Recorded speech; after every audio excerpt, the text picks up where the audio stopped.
And we got a new addition to the live hip-hop family, man. On Sundays, we got DJ Parlay and Mega Millions spinning the hits for y'all on Sundays. Check that out also.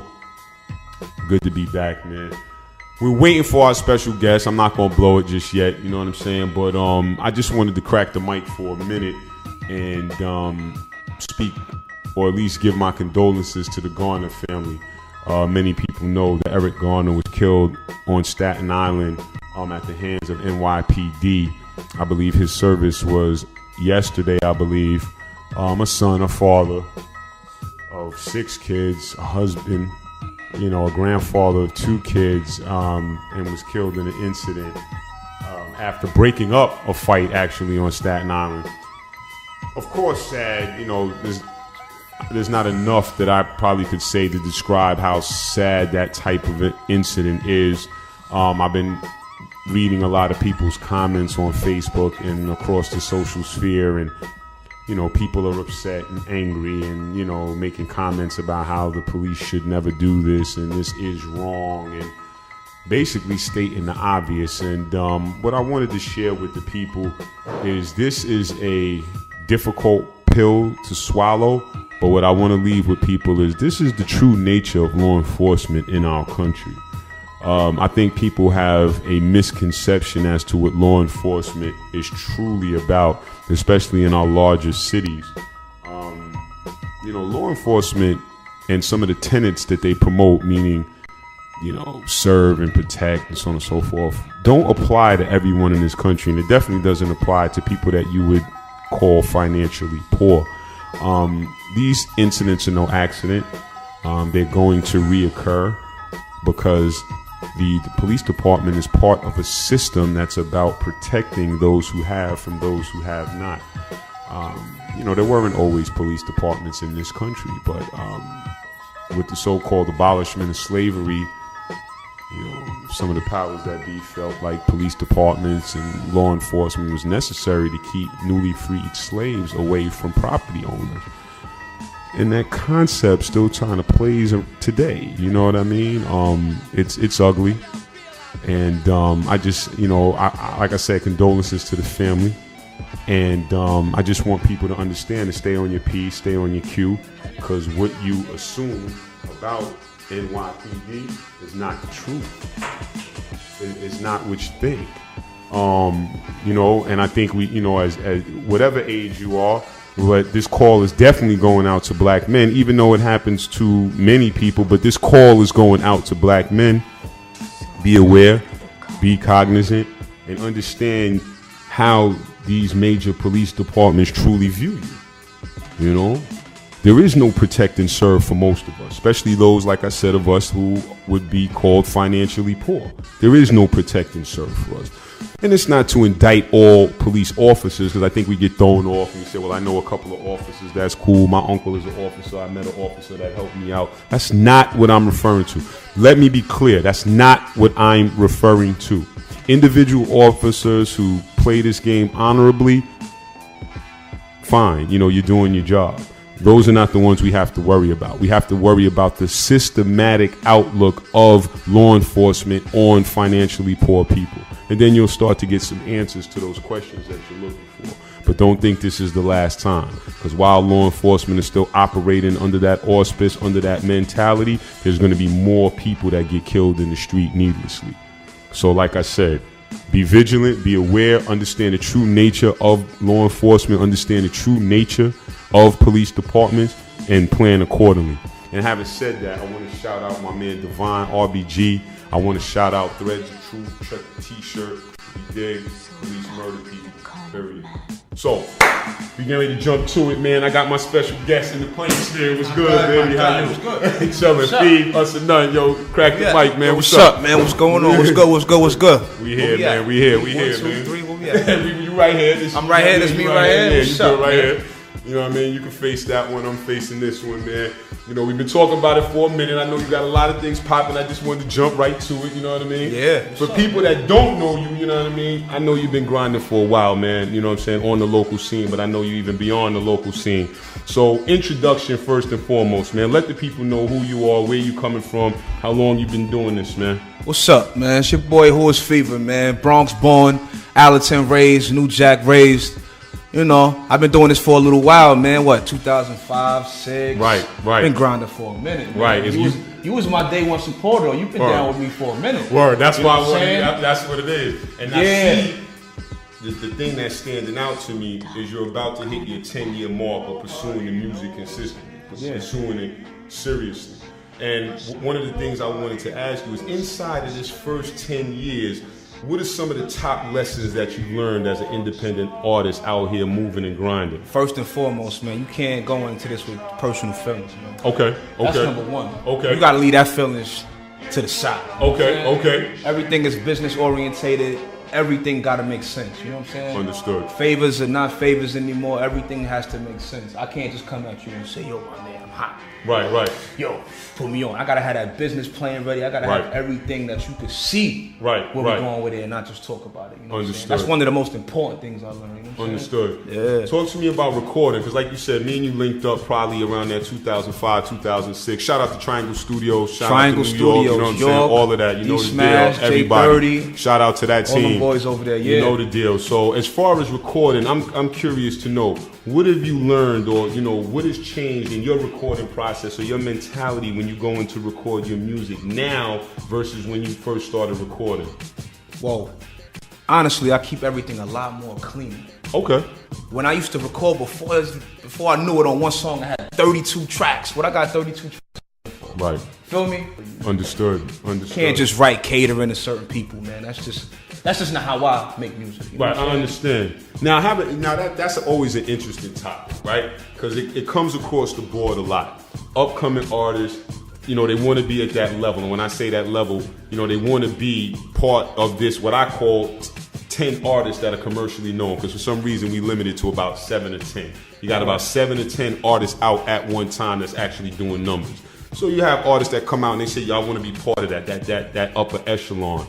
We all want to be successful. So talk to us about that balance. I'm sure you want to be successful like other people. How do you maintain that balance of saying, look, I want to be successful, I want to make music that people will like? How do you maintain that balance? Well, we can take it back to that old saying, man. It's a thin line between love and hate. Okay. Man. You know what I'm saying? It's a real thin line with that, because if you do something that you don't normally do, people won't accept you for what you do. Right. With that being said, it's like you got to do you, stay in your own lane, and make people want to get to your lane. Right.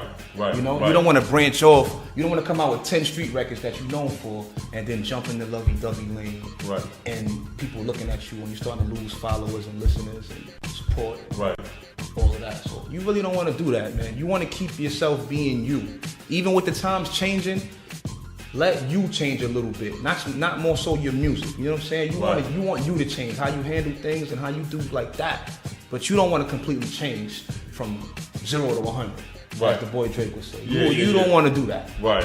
You don't want to lose yourself trying to find yourself. You know what I'm saying? Understood. And you brought up a good point, because how can the fans really latch onto a sound or a particular style if you switch with the weather or you keep changing with whatever's popular? So that's something to take heed to, everybody listening to it tonight, because of course we on live. Everybody that's going to listen to it later, you got to make a decision on that. If you're really trying to make yourself marketable, come out with some music, as people say these days, create a brand for yourself. There's got to be some consistency there, So I was just curious about that, man.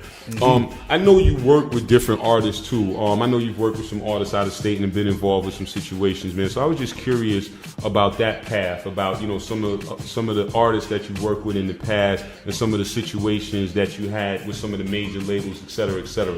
Is there anything you could tell us about those situations? Well, I started out with the boy DJ Green Lane. He gave me my first shot. Right. That was my boy. That's my guy. Salute to that man. He showed me a lot. Right. You know what I'm saying? Then I branched off. We kind of branched off. I started messing with my mans in Denver. I was messing with the NBA dudes, Kenyon Marr and DeMar Johnson, AI, Mello, all of them dudes when they was together out there in Denver. Right. You know what I'm saying? And once I left that situation, I branched off to DC with my boy Don Juan. Okay. We ended up getting into the situation, my boy got signed to Jive. We was running that for a little while. Right. That was dope. Running around on tours, we did Howard, we did everything. I've never performed in front of 25, 30,000 people until we started messing with Job, you know what I'm saying? Understood. That was crazy for me. Okay. You know what I'm saying? That was crazy for me. But along all of those roads, I keep all of them things aligned. Everything is still everything. Right. You know what I'm saying? I've been in Grand Theft Auto 4, we was in that, you know what I'm saying? I was on the soundtrack to that. Mm-hmm. You know what I'm saying? We've done a lot of different things, 3-4 mixtapes with all those people. Right. You know, as far as different artists, shout out to the boy Fred the God, shout out to P,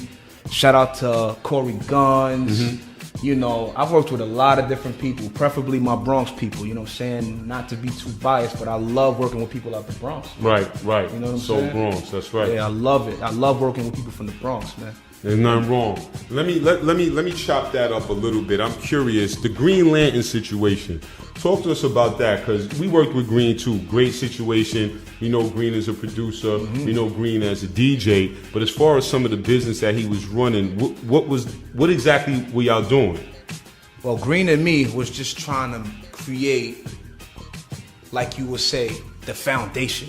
Right. When I was messing with Green, I was still trying to find myself as an artist and what I wanted to do. Understood. And I took a lot of direction from that man. He's a smart man. He Got ain't it. called Green Lantern for nothing. He's a smart man. You know what I'm saying? He Right, know right. A lot of things that Right. people supposed to know. Right. Things I was like, my man, that's weird. That's not for me. You know what I'm saying? This is what we do. Da da da. Yeah. I was coming from the streets. He was in the industry, so we was just trying to put it together. Right. But you know, he got me working on my publishing, the ASCAP. He taught me the business side of things Understood. to really make it. Give yourself a push to the next level. He said, because everybody rap. I get CDs every day. Yeah. 1,000 people, 2,000 people. Yeah.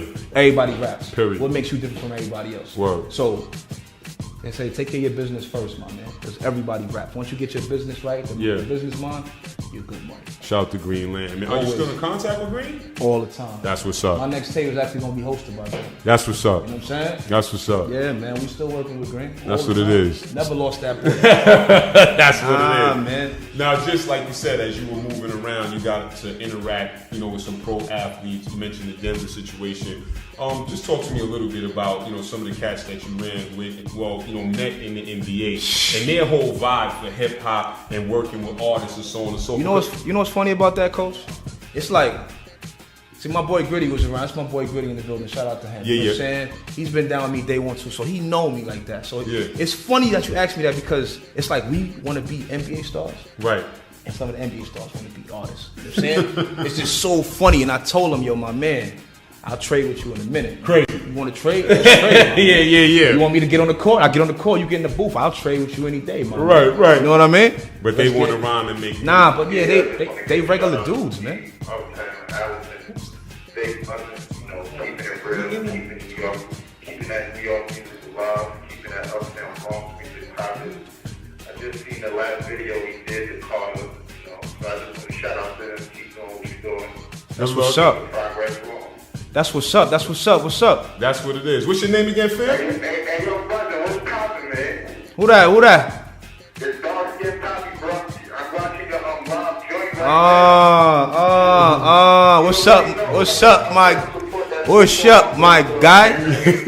What's up, my guy? Everything good?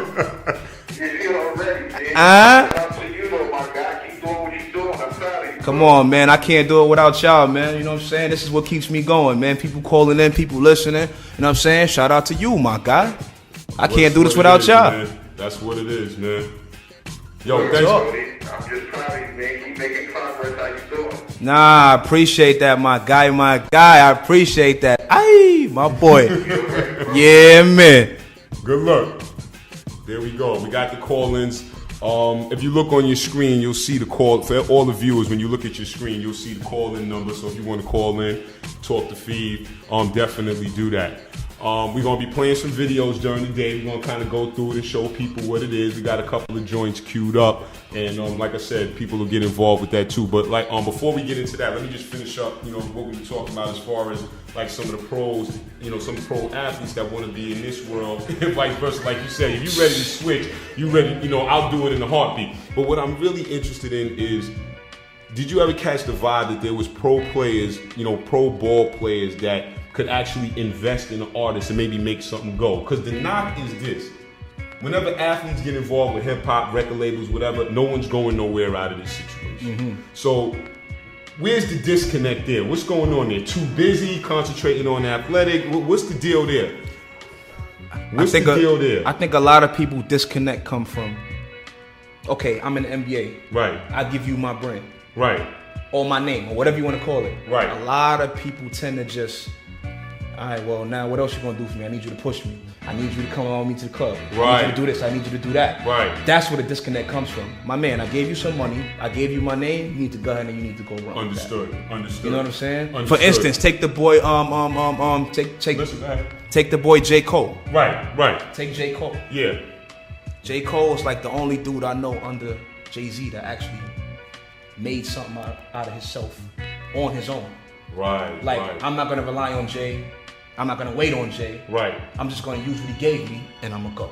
Right, right. So that's more or less the method that people need to adapt when you do meet people that are in the game. Yeah. Still not a handout. Work ethic is still going to be important, and whatever assets they give you, whatever head start they give you, it's still about taking that, running with it, and doing your thing. Right, because when I was out there, for instance, Carmelo Anthony himself, he was flying Cassidy in and out, flying him out, flying him in, flying him out, staying at the house. They had something going on, and it never came to whatever it was supposed to build up to. Right, right. I can't say for the reason I'm saying. Right. But it just never went anywhere. Right, right. You know what I'm saying? Right. My boy DeMar Johnson, he used to fly out. What's the kid from Jersey? Ransom.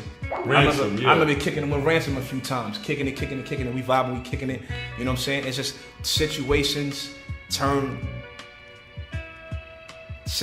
unfold. Right, right. You know what I'm saying? When you don't, I guess, take care of the opportunity. Right, right, you know right. I understand. So that's what's basically got to be done. Okay.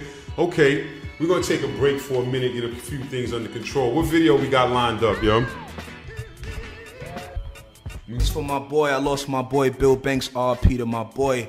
We do a video every year. December 26th, we call it Billy Day. Oh, wow. You know what I'm saying? So we did this joint in memory of him. This is for my boy. I miss you. We all miss you. The block miss you. Fever featuring Slim Downs. Moment of silence. Y'all go check that out. There it is. Live Hip Hop Daily, one-on-one with the coach. Fever. Let's go. It's from the hood. We miss you, baby. We miss you.